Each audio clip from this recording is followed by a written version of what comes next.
Hi friends, welcome to குறிஞ்சி.com. தீபாவளி டைமில் அதிகமாக ஸ்வீட்டும் எண்ணெய் பலகாரமும் சாப்பிட்டு நார்க்கெல்லாம் மறுத்து போய் மதன் இருக்கிற மாதிரி இருந்ததுன்னா நல்ல சுருக்குன்னு காரசாரமான இந்த சட்னி ஒரு முறை ட்ரை பண்ணி பாருங்கள். வெறும் 2 நிமிஷம் மட்டும் போதும். நீங்கள் சாதாரணமாக ஒரு 4 இட்லி சாப்பிட்ற இடத்துல 6 இட்லியும், ஒரு 2-3 தோசை சாப்பிட்ற இடத்துல ஒரு 5-6 தோசையும் சாப்பிடுவீங்க. அந்தளவுக்கு ரொம்ப சூப்பராக இருக்கும். இதுக்கு நான் ஒரு 10லேருந்து 12 வரமிளகாய் எடுத்திருக்கேன்.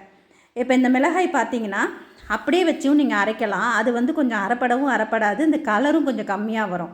இது காஷ்மீரி மிளகாயெலாம் இல்லைங்க, நார்மல் நம்ம வீட்டில் யூஸ் பண்ணக்கூடிய மிளகாய், வரமிளகாய் தான்.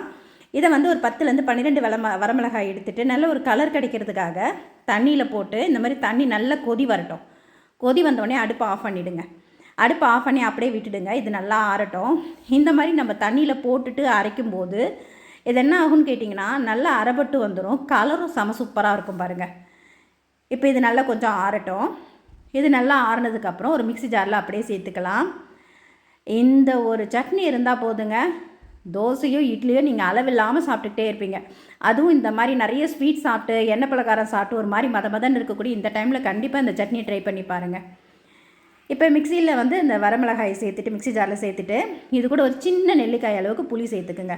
புளியில் அந்த கொட்டை, ஓடு, கோதி இதெல்லாம் இல்லாமல் எடுத்துகிட்டு புளி சேர்த்துட்டு ஒரு 10லேருந்து 12 பூண்டு பல் சேர்த்துக்கலாம்.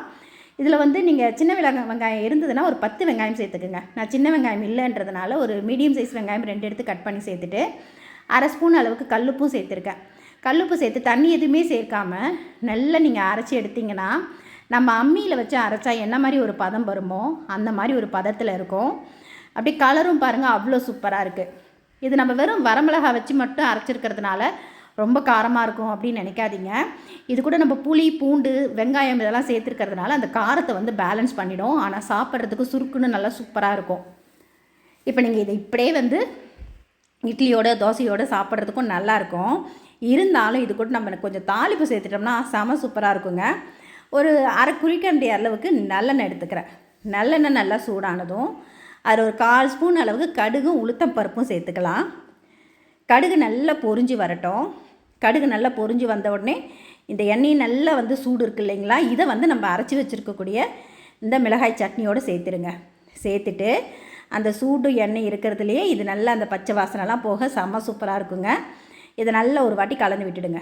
இப்போ நம்ம விட்டுருக்க எண்ணெய் எல்லாமே நம்ம கலக்க மிக்ஸ் ஆகிடுங்க. சூப்பரான நம்மளோட மிளகாய் சட்னி ரெடி. அதுவும் இப்போ இருக்கக்கூடிய இந்த கிளைமேட்டுக்கு கண்டிப்பாக அந்த சட்னியை செய்து பார்த்துட்டு எப்படி வந்ததுன்னு உங்கள் கமெண்ட் பாக்ஸில் சொல்லுங்கள். நன்றி, வணக்கம்.